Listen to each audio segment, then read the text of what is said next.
Bueno, continuamos con la columna dedicada a ver lo exponencial de los cambios globales, regionales en Occidente. Pero no cabe duda que hay dos focos que son fuertísimos. Lo que está pasando en Estados Unidos con las medidas que Trump sigue implementando, generando regresividad en el equilibrio tanto de la gobernanza, que era lo políticamente correcto, como decíamos, en última instancia, esa gobernanza favorecía relativamente a Estados Unidos y a Europa, pero en este momento Estados Unidos, con todas sus políticas de aranceles, sus políticas regresivas en los derechos, sus políticas de encerramiento, busca como posicionarse, como decíamos, a ese avance que China está mostrando de manera sustantiva. Y parecería ser claro que Europa se da cuenta muy rápidamente que no puede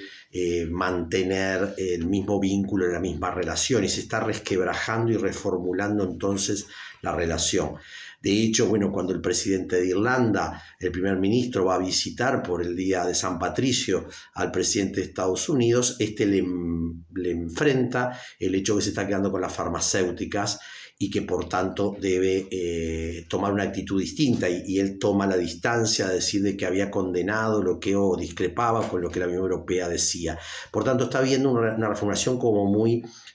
hasta burda, se podría decir. El buscar quedarse con Groenlandia parece algo ya que se va comenzando a instalar, más allá que las elecciones en Groenlandia dieron el respaldo a partidos de centro derecha independentistas. Pero evidentemente el tema de los minerales son claves en una guerra comercial que va a tener una nueva fase dentro de muy poco tiempo, y que ahora tiene esta de encerrarse, y que posicionó no solamente a Canadá,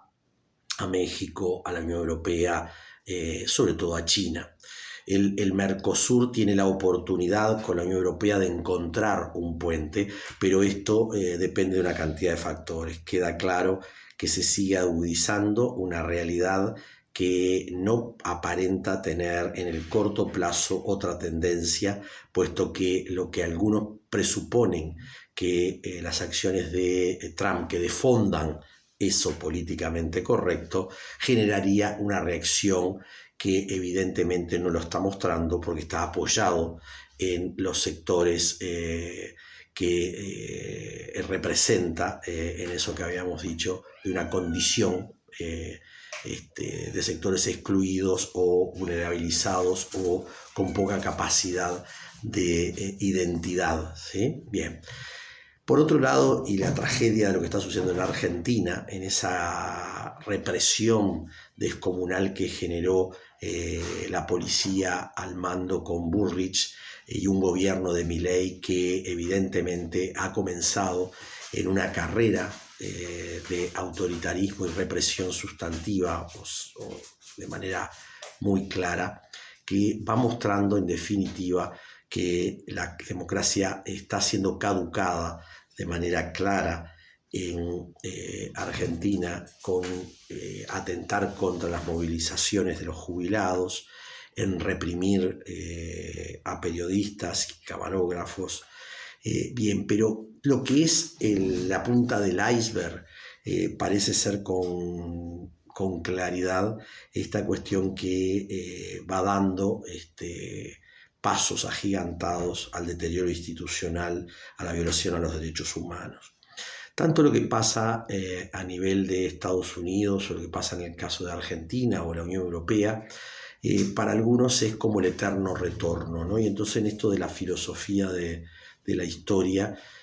volvemos a reiterar esa manera que entendemos que debe primar a la hora de entender lo que está sucediendo, y es por un lado salirnos de la visión ingenua de la linealidad que la modernidad había instalado, y la idea de que el progreso era irreversible y que en última instancia las fuerzas conservadoras se iban a encerrar, iban a ir desapareciendo. Pero en realidad queda claro que esto no pasa, y es porque la historia no es un progreso lineal,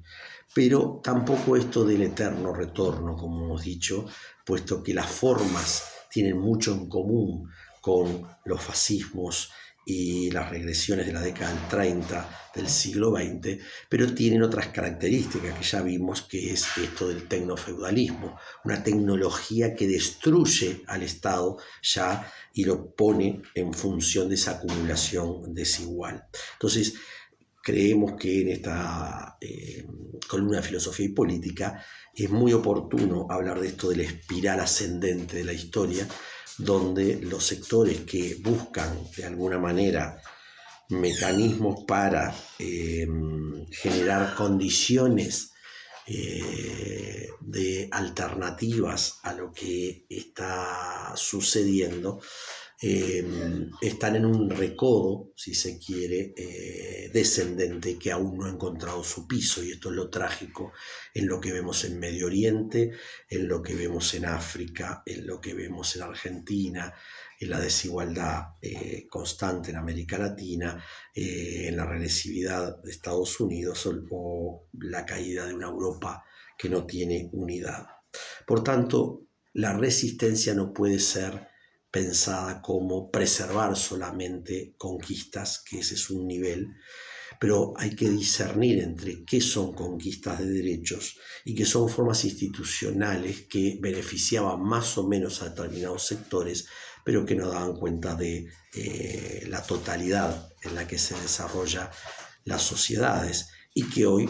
esos sectores que no estaban representados, que estaban excluidos, que no tenían posibilidad de ser parte de la protección social, del trabajo, del ascenso social, de la representación política,